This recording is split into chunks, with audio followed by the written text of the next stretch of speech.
রাধা মাধবের চরণে, নিতাই চাঁদের চরণে, গৌর সুন্দরের চরণে এবং প্রণাম জানাই যে মায়ের শরণে আমরা এসেছি আমাদের বিদ্যার দেবী মা সরস্বতীর চরণে জানাই আমার শত কোটি দণ্ডবত প্রণাম। এবং প্রণাম জানাই এই কমিটির যে দাদা ভাইদের উদ্যোগে অক্লান্ত পরিশ্রমে এত সুন্দর একটি মহতী হরিবংশের আয়োজন করা হয়েছে, সেই কমিটির সমস্ত দাদা ভাইদের চরণে জানাই আমার শত কোটি দণ্ডবত প্রণাম।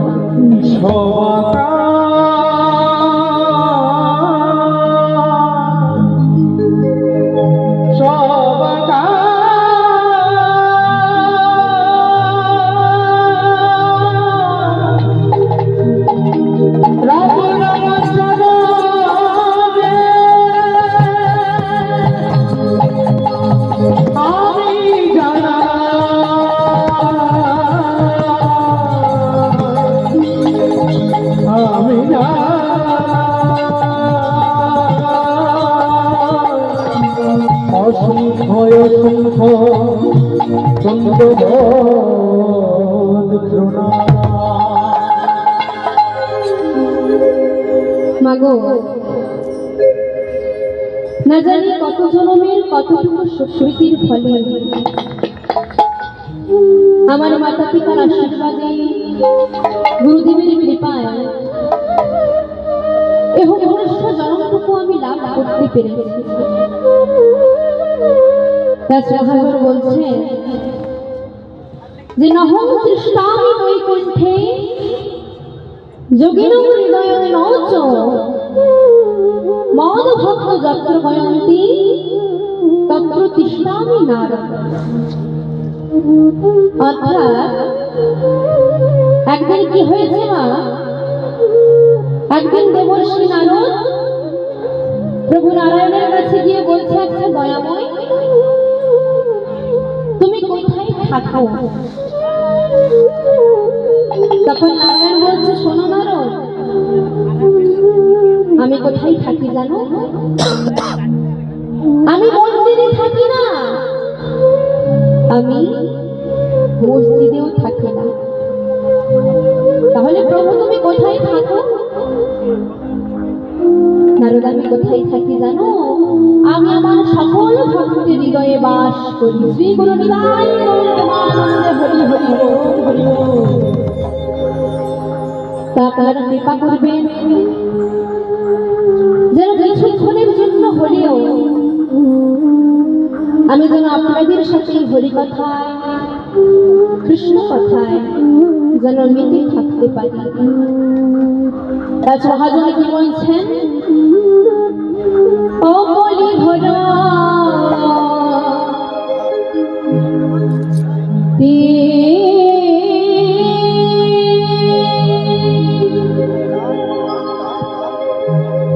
বলি ঘোড়া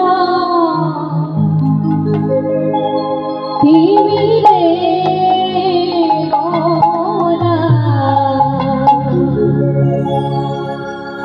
গোরসলয়ে জগ জগজনে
কলি ঘোড়া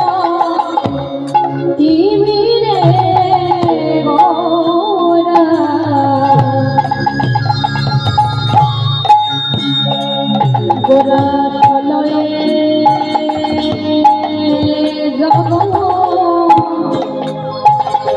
জগজনে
জনিতাই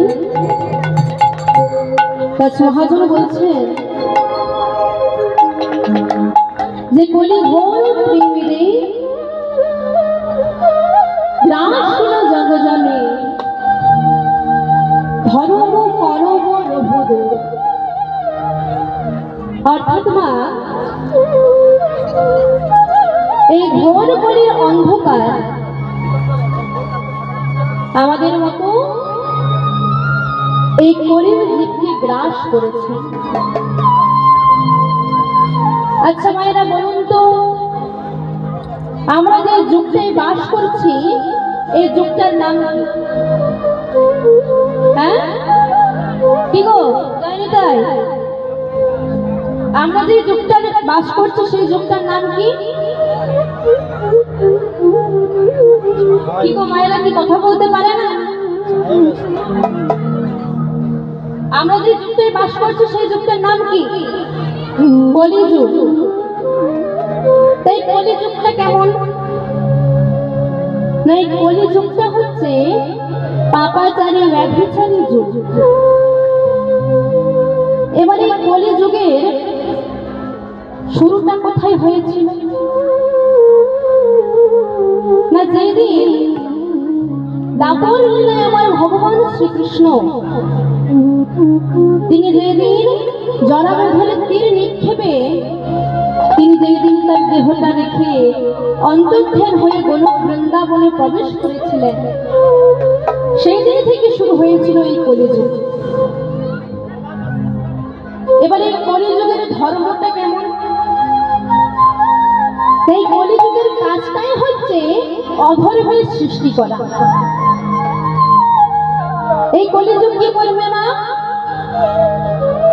এই কলিযুগ আপনার ঘাড় ধরে কোন দিকে নিয়ে যাবে? ভালো পথের দিকে না, এই কলিযুগ আপনার ঘাড় ধরে নিয়ে যাবে সেই দিকে যেই দিকে বেশি পাপ কাজ হচ্ছে, যেই দিকে বেশি অধর্ম হচ্ছে।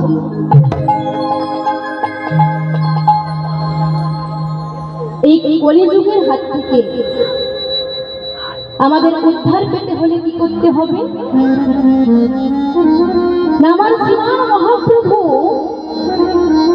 তিনি আমাদের মতো এই গরিব জীবকে যে নামটা দিয়েছেন, সেই মহামন্ত্র নামটা আমাদের করতে হবে। ওই নামটাকে আমাদের জীবনের সাথে এমন ভাবে বেঁধে নিতে হবে যাতে কলি আমাদেরকে দেখলেই ভয়ে পিছিয়ে চলে যায়। এমন ভাবে নামটাকে করতে হবে। কিন্তু মাগো, এই পথটা কিন্তু অতটাও সোজা পথ নয়। এই পথে যেতে গেলে আমাদেরকে সর্বদা সত্যের পথ অবলম্বন করতে হবে। আচ্ছা মায়েরা বলুন তো, এখানে কয়জনের সত্য কথা বলেন? সবসময় সত্য কথা বলেন? এখানে কেউ আছেন? এখানে কেউ আছেন আপনার সবসময় সত্য কথা বলেন? একটু হাত তুলে দেখেন তো, মা আমি একটু সত্য কথা বলি, সবসময় সত্য কথা বলেন। কেউ আছো? কেউ কিন্তু আমরা সত্য কথা বলি না। সারাদিনে 100টা কথার মধ্যে একটা কথা সত্য আর 99টা কথা মিথ্যা। কিন্তু এই পথ অবলম্বন করতে হলে সর্বদাই আমাদেরকে সত্য কথা বলতে হবে, সত্য কথা চলতে হবে। হে মাগো, আমরা যে যুগটায় বাস করছি কলিযুগ, এই কলিযুগে এই কলিযুগটা কোন কোন স্থানে অবস্থান করে এটা আমাদেরকে জানতে হবে। না একদিন কি হয়েছে, মহারাজ পরীক্ষিত তিনি তার রাজত্বকালে তার রথে চড়ে তিনি তার রাজ্যটা পরিক্রমা করছেন, তিনি তার রাজ্যতে ঘুরে বেড়াচ্ছেন। ঠিক এমন সময় মহারাজ পরীক্ষিত লক্ষ্য করলেন যে একজন ব্যক্তি একটি গাভীকে লাঠি দিয়ে প্রহার করছে। এবার এই দৃশ্য যেই না রাজা পরীক্ষিত দেখেছে, অমনি ক্রোধান্বিত হয়ে বলছে, যে কিনা আমার রাজ্যে এত বড় একটা অধর্মের কাজ করছে, এত বড় একটা পাপ কাজ করছে, কার এত বড় স্পর্ধা? এবার মা, যেই ব্যক্তিটি ওই গাভীটিকে প্রহার করেছিল উনি আর অন্য কেউ না, উনি হলেন কলি। এবার কলি বলছে, মহারাজ আমার ভুল হয়ে গিয়েছে, মহারাজ আপনি আমায় ক্ষমা করে দিন। তখন রাজা পরীক্ষিত বলছে, শোনো, কেউ যদি আমার কাছে এমন ভাবে মিনতি করে আমি তাকে ক্ষমা করে দিই। তখন কলি বলছে, মহারাজ আপনি আপনার এই রাজ্যে আমায় একটু থাকার জন্য জায়গা দিন। তখন মহারাজ বলছে, বেশ, আমি তোমায় 5টি স্থানে থাকতে দেব। সেই 5টা স্থান কি না? 1 হচ্ছে তাস, 2 পাশা, 3 পতিতালয়, 4 সুরা, 5 হচ্ছে স্বর্ণ বা সুবর্ণ। এই 5টা স্থানে তোমায় আমি থাকতে দেব। এবার মা, এই বাস্তবের সাথে ওই 5টি জায়গায় একটু মিল দেখুন। প্রথমে কি বললেন? তাস। তাস যেখানে কলির বাস সেখানে। এখন একটু লক্ষ্য করবেন, আপনাদের ওদিকে হয় কিনা জানি না, কিন্তু আমাদের ওদিকে হয়। একটা 60 থেকে 65 বছরের বৃদ্ধ দাদু, তিনি এখন মন্দিরের দালানে বসে তাস খেলে। এবার কি হয়েছে, এক দাদু তার স্ত্রীর এখন শরীরটা খুব খারাপ, ঠিক আছে, শরীরটা খুব খারাপ। সে দাদু এখন স্ত্রীকে বলছে যে শোনো, তোমার যখন শরীরটা খুব খারাপ তাহলে তুমি এখানে থাকো, আমি তোমার জন্য ওষুধ নিয়ে আসছি। তখন স্ত্রী বলছে যে তুমি যাবে, তাহলে তুমি যাও, ওষুধটা নিয়ে এসো। এবার দাদু কি করেছে, সেই ওষুধটা নিয়ে বাড়ি ফিরে আসছে। ঠিক এমন সময় ওই মন্দিরের দালানের পাশ দিয়ে আসছিল, দেখছে যে মন্দিরের দালানে ওই দাদুর সমবয়স্ক কয়েকজন দাদু তারা বসে তাস খেলছে। যারা তাস খেলছিল তাদের মধ্যে একজন সে দাদুকে ডেকে বলছে, ও দাদা, এই যে আপনাকে বলছে, আপনাকে বলছে, শুনুন শুনুন শুনুন, ও দাদা আসুন না, একটু খেলে যান না। তখন এই দাদু বলছে, না না ভাই, আজ আর খেললে হবে না। বলছে কেন?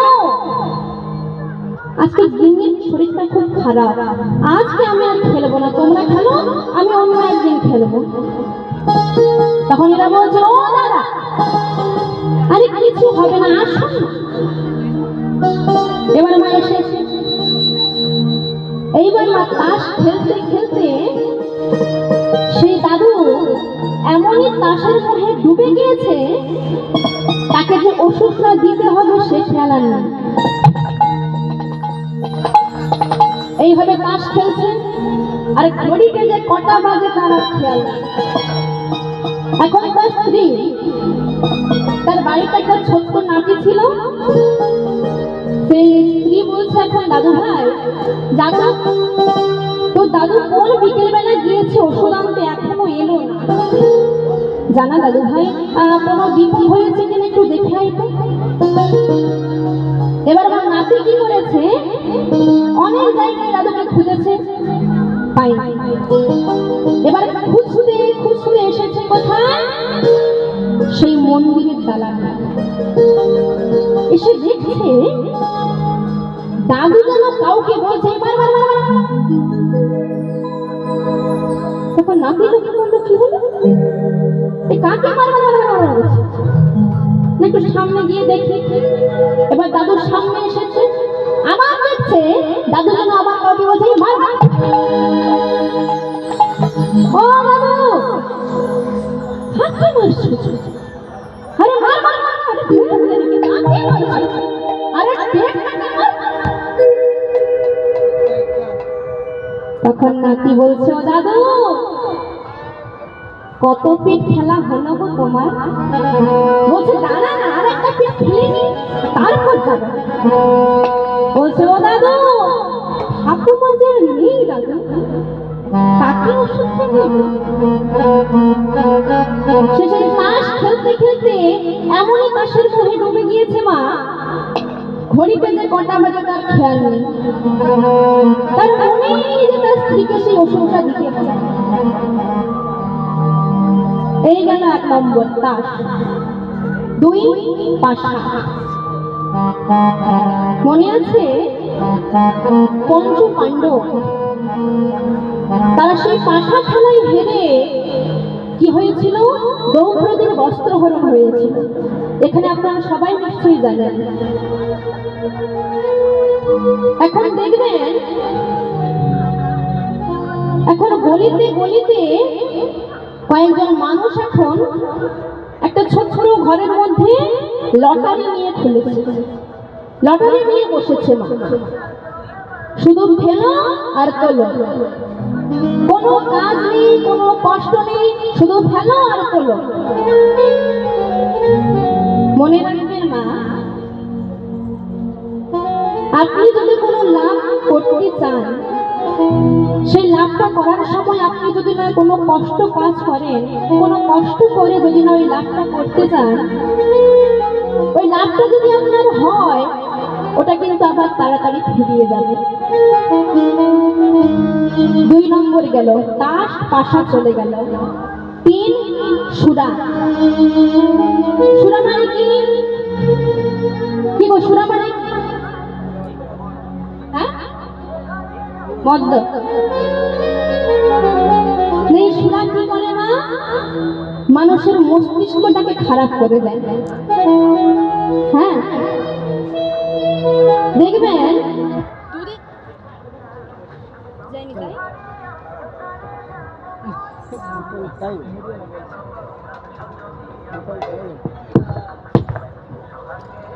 জনিকা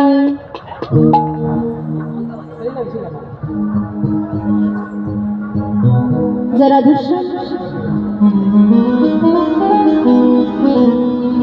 এবার দেখবেন না, দুধের দাম যদি 20 টাকা কিলো যদি হয়, তবে দুধের দোকানে একটা ভিড়ও দেখতে পাবেন। কিন্তু মা, ওই সোনার যদি 1000 টাকা নামা হয়, ভিড়ের একদম এ পাবে না, শেষ পাবে না, সেখানে বহুত ভিড় থাকবে। এই গেল তিনটে, তাস, পাশা, সুরা। 4 নম্বরে কি বললেন? পতিতালয় অথবা অবৈধ সম্পর্ক। না, বিবাহের পরে যদি কোনো স্ত্রী বা পুরুষ অন্য কোনো পুরুষ বা স্ত্রীর প্রতি আকৃষ্ট হয়, তাকে বলে অবৈধ সম্পর্ক। এই গেল 4 নম্বর। 5 নম্বরে কি বললেন? সুবর্ণ বা সোনা। না, যেখানে সুবর্ণ অথবা সোনা থাকবে সেখানে কলির বাস হবে। এই তো আমাদের জীবন। আজ, কাল আর পরশু এসেছে একদিন, আমাদের যেতে হবে একদিন। কি হচ্ছে? কি হচ্ছে? কোথায় কি হচ্ছে?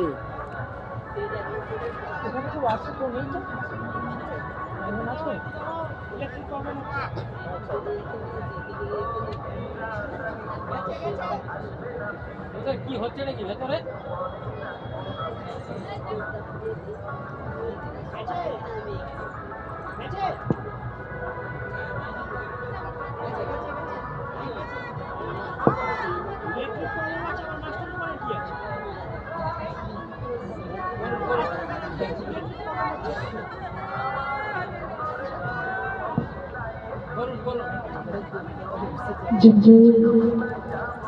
जरा जरा हरि बोल।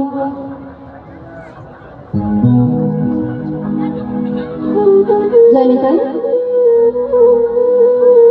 তাই বলছেন যে এই তো আমাদের জীবন, এসেছে একদিন, যেতে হবে একদিন, আর মাঝে কয়েকটা দিন। তবু দেখুন মা, এই কয়েকটা দিনের মধ্যেও মানুষের মধ্যে কত স্বার্থপরতা, কত হিংসা, কত না অহংকার। কিসের অহংকার করছে? রূপের অহংকার করো না। কারণ তুমি চেয়ে দেখো, তোমার থেকেও রূপবতী সারা বিশ্বে খুঁজলে অনেকজনই পাবে। মনে রেখো মা, এই রূপ কিন্তু তোমার সারা জীবন থাকবে না, এটা একদিন না একদিন চলে যাবে। কিসের অহংকার করছো? জ্ঞানী যে দেখো, তোমার থেকেও জ্ঞানী এই সারা বিশ্বে অনেকজন রয়েছে, আর তুমি কিনা সামান্য কিছু জ্ঞান অর্জন করে নিজেকে বড় পণ্ডিত মনে করছো। কিসের অহংকার করছো? ধন সম্পদে। শোনো, যেমন তুমি আসার সময় কিছু নিয়ে আসনি, যাওয়ার সময় কিছু নিয়ে যেতে পারবে না। এসেছো একা, যেতেও হবে একা, সঙ্গে কিছুই যাবে না। আপনি এখন যে সোনাটা পরে রয়েছেন, যে গলার চেনটা পরে রয়েছেন, আপনার মৃত্যুর পর, আপনার যখন মৃত্যু হয়ে যাবে, আপনার যত ছেলে মেয়েরা রয়েছে, আপনার যত সম্পত্তি রয়েছে, ওগুলো ভাগাভাগ হয়ে যাবে। আপনি কিচ্ছু সঙ্গে নিয়ে যেতে পারবেন না। সঙ্গে যাবে কি? শুধুমাত্র এই মহাপ্রভুর দেওয়া। তাই অহংকার করো না। মনে রেখো, আমার ভগবান দুটো জিনিস সহ্য করতে পারেন না। এক ভক্তের চোখের জল, আর দুই হলো ভক্তের অহংকার। এই দুটো জিনিস কিন্তু ভগবান আমাদের সহ্য করতে পারেন না। দাস মহাজন বলছেন যে সেই কলির প্রভাবে আজ আমরা এই মায়ার সংসারে এসে মায়ার দাসত্ব পালন করছি। আমাদের কর্তব্যটা আমরা ভুলে গিয়েছি। দাস মহাজন আরো কি বললেন? ওই নয় অসাধনে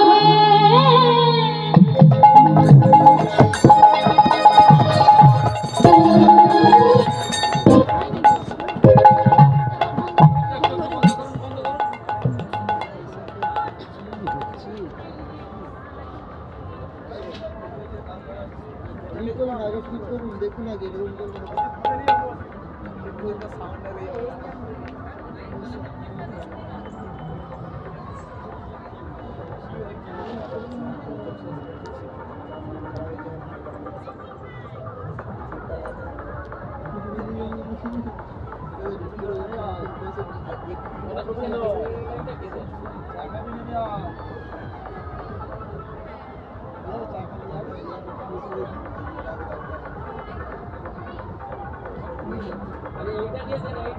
দিয়ে ফোন না